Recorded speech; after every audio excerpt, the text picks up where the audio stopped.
Rebonjour. Alors, voici, comme promis, le cours sur Chicago, Judy de son prénom, O'Keeffe, Georgia de son prénom, et Edelson, Maribeth de son prénom. Donc, nous sommes dans les années 70 pour les deux premières, enfin pour la première et la dernière. C'est un peu avant, c'est plus l'époque du modernisme pour Georgia O'Keeffe que je vous présente au passage à travers l'œuvre de Judy Chicago que vous avez à l'écran. Alors, c'est pas terrible, hein. Alors, voilà ce que c'est un fichier pixelisé. Je sais pas pourquoi ça se met pas à la bonne taille, peu importe, mais vous avez donc Judy Chicago elle-même. Je regrette que ce soit si pixelisé et que ce soit si grand. Ah, ben ça y est, c'est bon là. Voilà. Donc, Judy Chicago, artiste féministe qui a préféré enlever son nom de famille, le nom du père pour le remplacer par celui de sa ville, hein, Chicago. Et la voici représentée avec, vous voyez, une espèce de décor psychédélique qui fait penser un peu aux pochettes de disques des Beatles pour vous donner un peu l'ambiance. Alors là, elle est toute petite, celle-là, c'est pas très intéressant, mais en revanche, celle d'après est très grande pour vous présenter, donc vous la mets bien, voilà. Qu'est-ce que c'est que ça? Eh bien, c'est The Dinner Party, l'une des œuvres les plus remarquables du féminisme contre-culturel et qui est l'œuvre donc de Judy Chicago et de nombreuses autres artistes associés qui ont réalisé les œuvres que vous voyez là.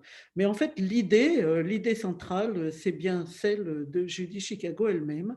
Alors, ça représente un grand triangle qui symbolise le sexe féminin et c'est un banquet auquel sont invités, oui, toutes les femmes importantes, enfin énormément de femmes importantes de l'art et de la culture. Alors au centre, vous avez en reflet miroitant des noms, vous les voyez imprimés ici.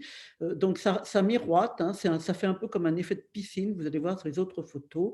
Et à chaque fois, le dispositif est le même, une coupe qui évoque le Graal, c'est-à-dire quelque chose de profondément féminin. Donc ça fait penser au fait que tout le symbolisme féminin a été de la déesse et des déesses a été détourné par le catholicisme. Vous vous souvenez, Chrétien de Troyes, le Graal, les chevaliers de la table ronde, etc.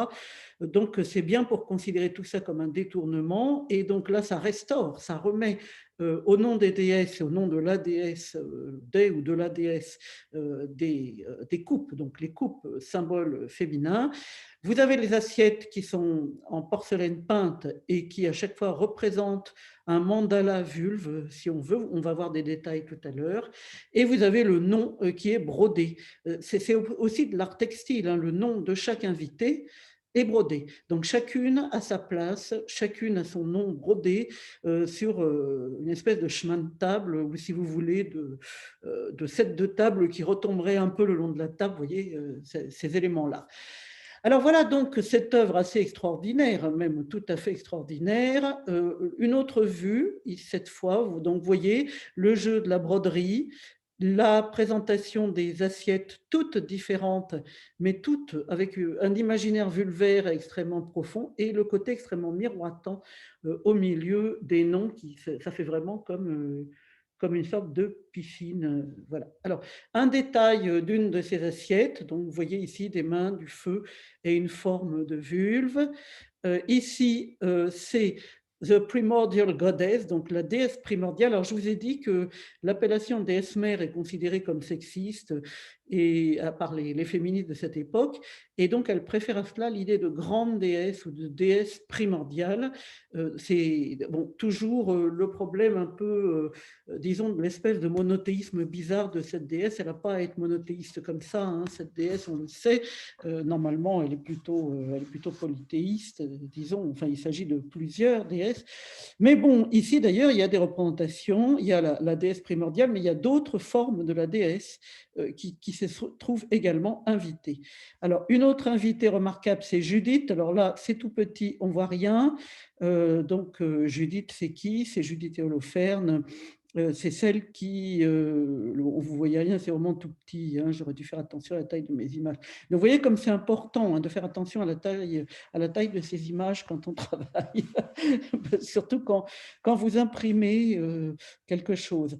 Alors donc Judith et Holoferne, c'est une héroïne, juive qui tranche la tête, avec sa servante, accompagnée de sa servante, elle part, voir cet Holoferne en question qui est un tyran, un abominable, enfin bon, et elle lui coupe la tête, aidée par sa servante, elle met la tête dans un sac et revient triomphalement avec la tête. Donc une héroïne de la force, qui a beaucoup plu à Artemisia Gentileschi, qu'on a vu un petit peu, hein, pendant ce cours, qu'on a vu sporadiquement, et qui a fait de cette représentation une de ses représentations fétiches, symbole, incarnation d'une force féminine. C'est assez intéressant de voir que dans l'affaire, de Polanski, les féministes ont repris justement le tableau d'Artemisia Gentileschi, qui représente Judith, tranchant la tête de Holoferne, et elles l'ont intitulé, Féministe séparant l'homme de l'artiste,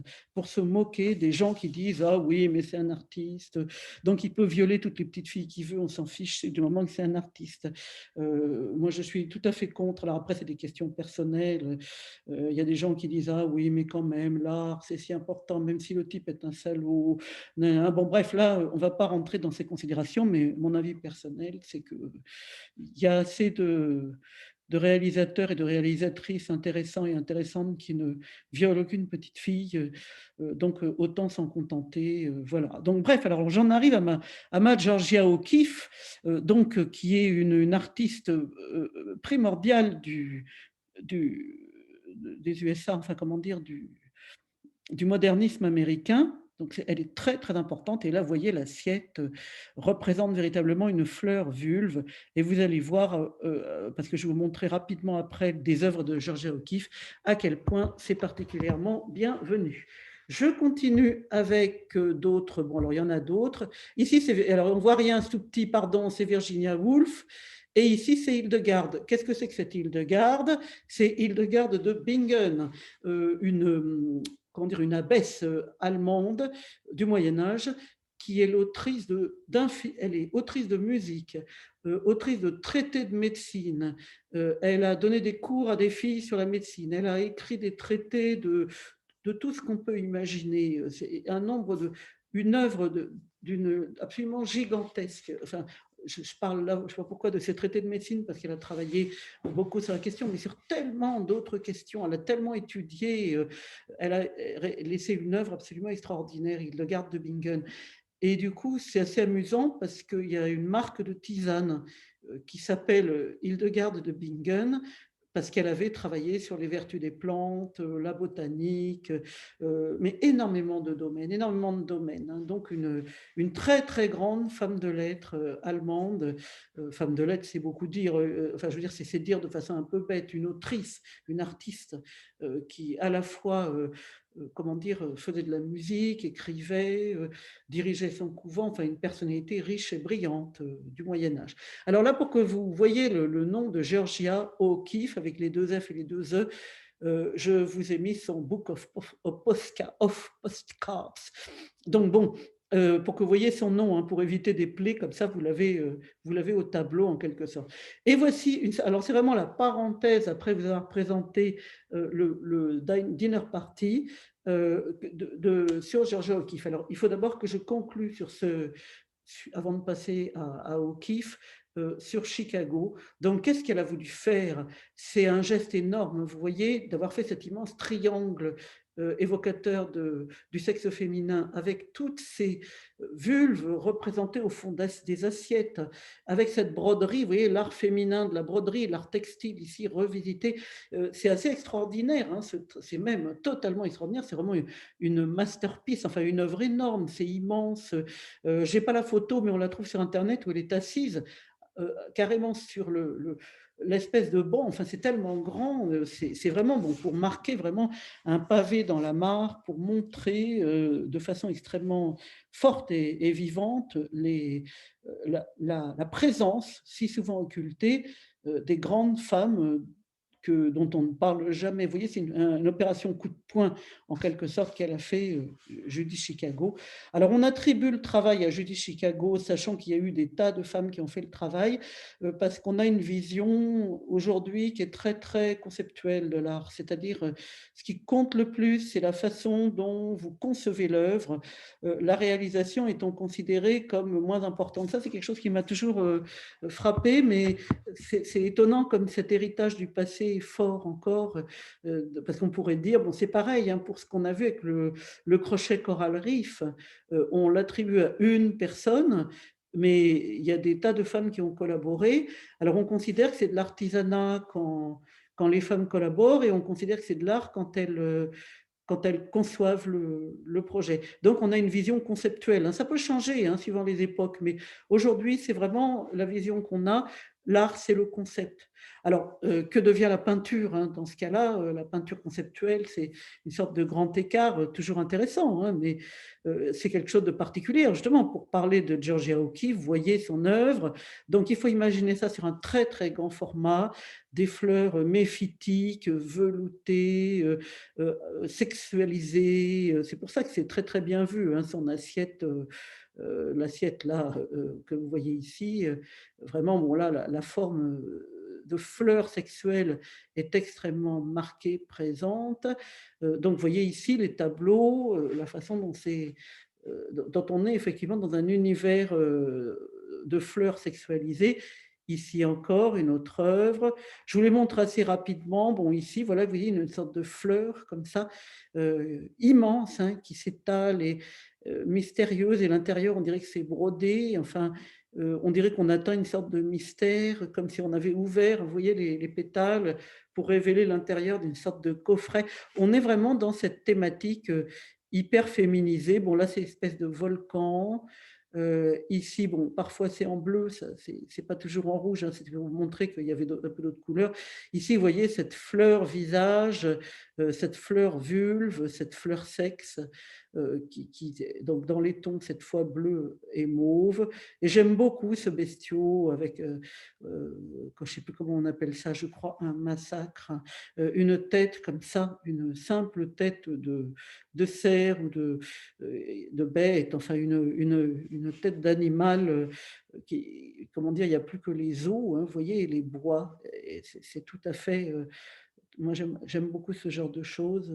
Je trouve ça magnifique. Bon, mais c'est pas des fleurs, hein, mais vous voyez, c'est le même esprit particulier, cette même façon de peindre très caractéristique de cet artiste. Je passe à Marie-Beth Edelson, qui est pas du tout dans la même perspective. Alors ça, il faut imaginer, au contraire, c'est des photos minuscules. Je ne sais pas si vous avez vu dans d'anciens cartons familiaux, toutes ces petites photos qui étaient grandes comme ça, avec les bords dentelés. En général, on faisait ça à l'époque, on dentelait les bords des photos. Des petites photos en noir et blanc, retravaillées par le dessin. Donc c'est exactement ça. Donc derrière, vous avez l'artiste elle-même en train de poser dans la position typique, hein, de la déesse. Je vous ai dit, cette position-là, qui est la position de pouvoir de la déesse. Donc cette position, là, vous la voyez ici très bien sur cette petite photo. Et le personnage qui est ici, il s'agit de une Sheila Nagig. Alors, je vais m'amuser à vous épeler ça et vous expliquer ce que c'est que cette Sheila Nagig. Alors, Sheila, ça s'écrit S-H-2-E-C-H-I-L-A. Ensuite, vous avez un tiret avec le mot na, N-A, et vous avez un tiret avec le mot G-I-G. Sheila Nagig. Qu'est-ce que c'est que ce truc? Ce sont des sculptures de femmes exactement dans cette position-là, vous voyez, montrant leur sexe grand ouvert, qu'on trouve à l'extérieur des églises, enfin sur les frontons, les portes, enfin, etc., des églises irlandaises au VIe siècle. C'est très fréquent. Il y en a aussi à d'autres endroits qu'en Irlande, mais il y en a, disons, surtout en Irlande. Et on se demande ce que c'est que ces personnages et quelle est leur signification. Alors, il y a plusieurs théories. La théorie de la naissance et de la maternité serait donc des espèces de déesses protectrices. Alors certaines affectent un rictus qui pourrait faire penser aux souffrances de la mise de la naissance, de l'accouchement, mais d'autres, au contraire, affichent un air tout à fait réjoui, donc le symbolisme n'est pas très clair. En tout cas, il semblerait que ce soit plutôt laudatif, parce que Sheila, c'est quelque chose comme Sheila. Sheila, vous savez, c'est le nom de la femme de Saint Patrick, le grand réformateur religieux de l'Irlande. On fête toujours le Saint-Patrick, c'est une grande fête irlandaise, et il s'agit du moment où la christianisation est imposée de force à l'Irlande. Or, le nom de Sheila et le nom celtique, enfin je veux dire irlandais de Sheila est très très valorisé. C'est pas du tout un nom méprisé. Donc Sheila na gig, et gig, ça fait peut-être référence à la danse qu'on appelle la gigue, une danse très animée, donc peut-être l'idée de Sheila qui danse. En tout cas, c'est pas du tout quelque chose de négatif.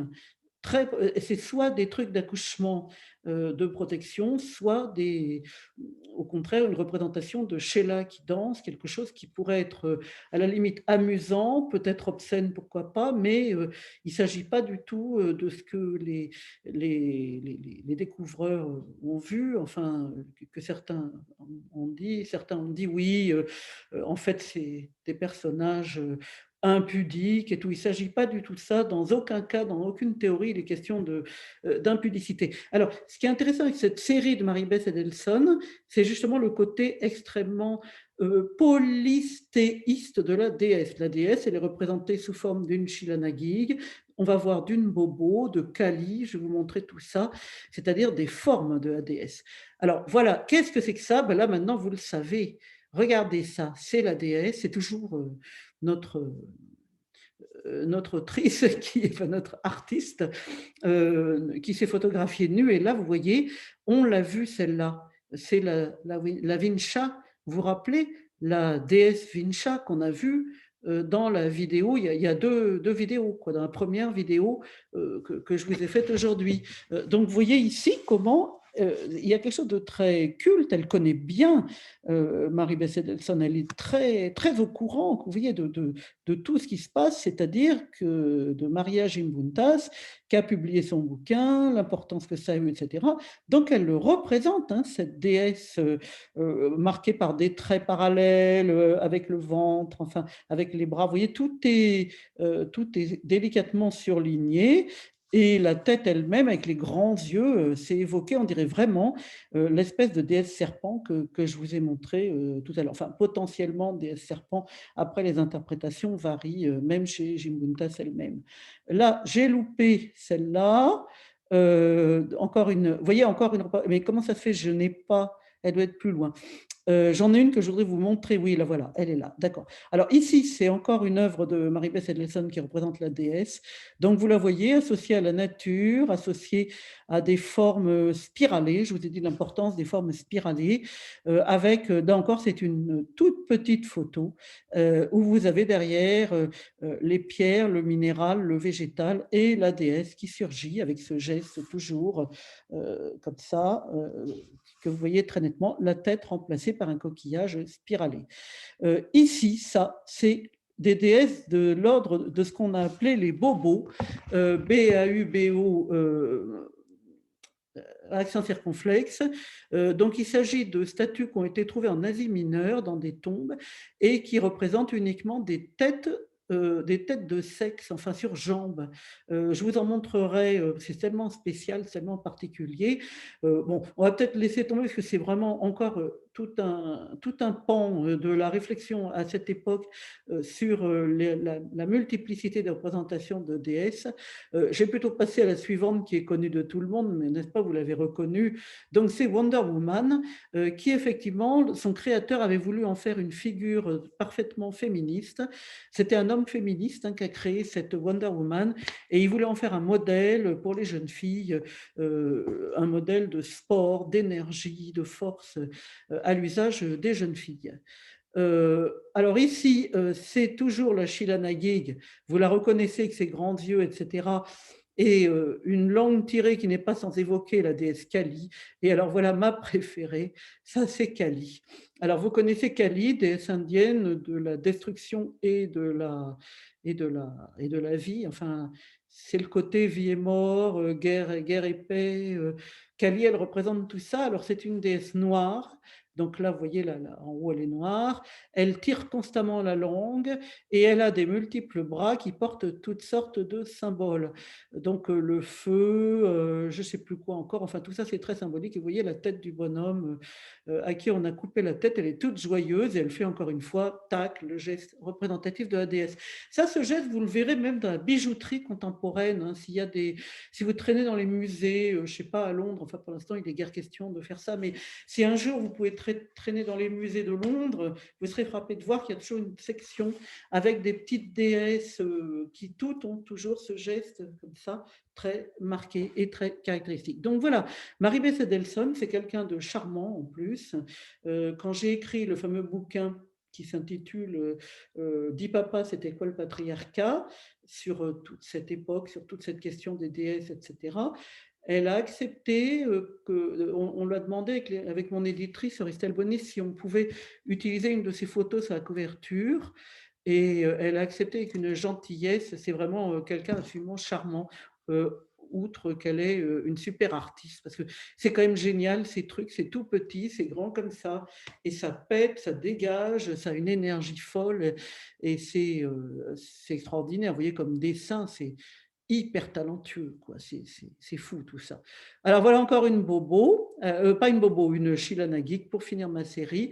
C'est la même, je pense, que celle qu'il y a là-haut. Oui, c'est pas tout à fait la même, pas tout à fait. Mais donc vraiment, ce thème de Sheila Naguik a énormément inspiré Marie-Beth Edelson. Donc, pour finir et conclure sur tout ça, Georgia O'Keeffe, c'est vraiment une parenthèse. Hein. C'est parce que j'aime beaucoup ce genre de choses et j'ai voulu vous le montrer à la faveur de Judy Chicago, mais disons, le cours là porte sur Judy Chicago et Marie-Beth Edelson, qui sont donc deux grandes artistes de la contre-culture américaine, donc des années 70, et qui ont du coup représenté la force féminine, la déesse, etc., dans un but marqué par non seulement le féminisme, mais également la volonté de faire reconnaître des figures féminines souvent oubliées de la culture, mâle blanche morte, hein, comme on disait à cette époque, et dès lors restaurer une force par l'art, hein, restaurer par l'art une force trop souvent oubliée ou négligée. Bien, c'est tout pour aujourd'hui. Eh ben, je vous remercie et à bientôt. Bon courage.